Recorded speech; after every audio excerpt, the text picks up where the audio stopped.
the more you know, the faster you go. This is a transponder. Is it? Let's go overhead. Let's go overhead. Here we go.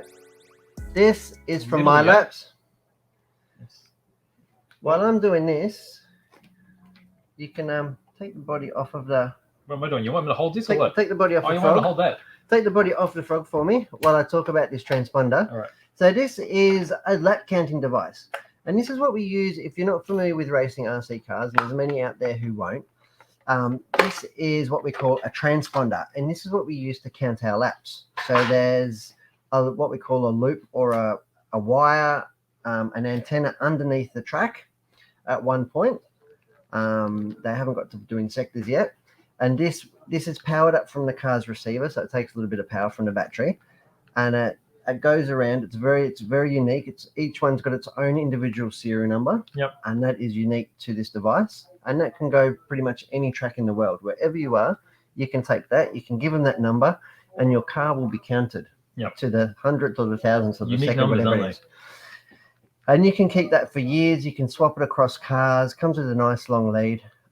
And it's not just the latest and greatest cars that have them. The Frog Here's got one too. That's why. Well, this is the way you've mounted yours in there. So it's Yep. just double-sided taped in, isn't it?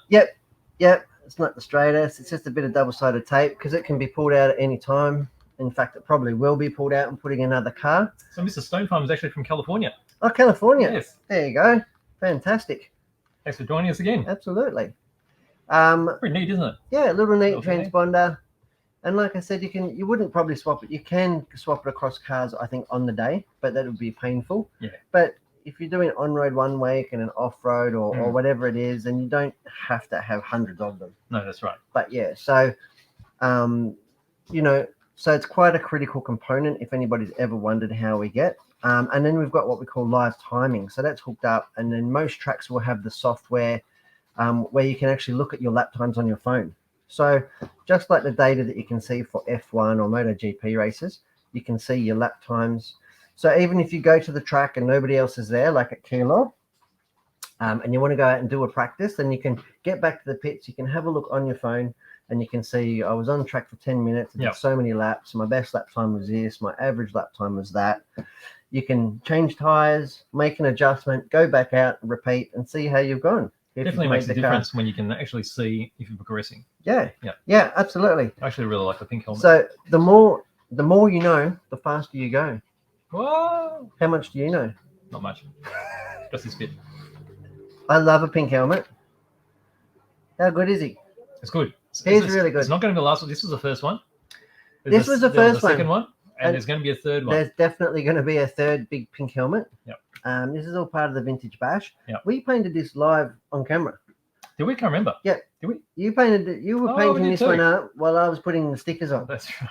Of this car. So That's right. if you haven't watched that build, go to our YouTube channel.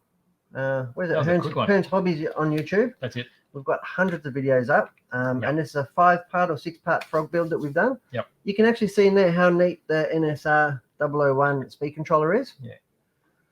It makes a difference that you don't have two servos in there now. Yeah, and it's really cool that it's got the switch that mounts to the ESC, so you don't have to worry about if you can get your finger in through the side of the chassis here in this installation.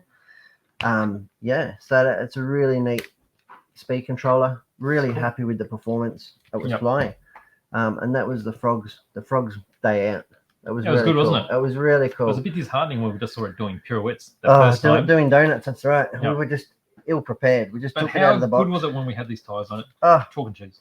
Absolute chalk and cheese. Went really well. And pretty much it's going to be put into cotton wool now until the big race, which is the Keilor Vintage Bash. Super excited to go there and do that. Yep. Yeah. It's I cool. think it's going to be hundreds of people there. Probably need to check over a few screws and stuff before then. So Mr. Stone Farmer runs a transponder close to the front for those close finishes, you know? Stone Farmer is way more better than way faster than I am. But that's right. some of the fast guys. If the transponder was over here, and you're neck to neck. If it's a neck and neck race, of course, where the transponder is in your car, where it runs over the loop, that's exactly your time. That's right. It doesn't matter, like in qualifying, it's not going to make you qualify faster because it's not going to count you any better. But if you are neck and neck racing, of course, if your transponder is even 1 centimeter front, it's going to absolutely absolutely make a difference. So For I, sure. I have seen that, especially on on-roaders. On-roaders sometimes will put it right up there. On But, the foam bumper area. It's definitely not something that I need to worry about in the midfield at best. So You're not going to be in the midfield. that is really, what do you mean? But this You'll is be a just, winner. this is just gonna, I'll be a winner as far as a happiness stakes, mate. All I Yeah. have to do is finish the day. Like I said, it's gonna get a bit of a service and a makeover now. It's gonna go on cotton wool, and that's gonna be it. I put the lipo in storage, unplugged it. I'll probably borrow the transponder in the meantime. I should actually have a look at my lap times. I didn't even think to have a look at we were actually doing laps with it. So there you go. That's right. Having fun, but I just wonder how it would What, compare. compare? Yeah, Oh, yeah. You to always want to know, a don't you? four-wheel mod.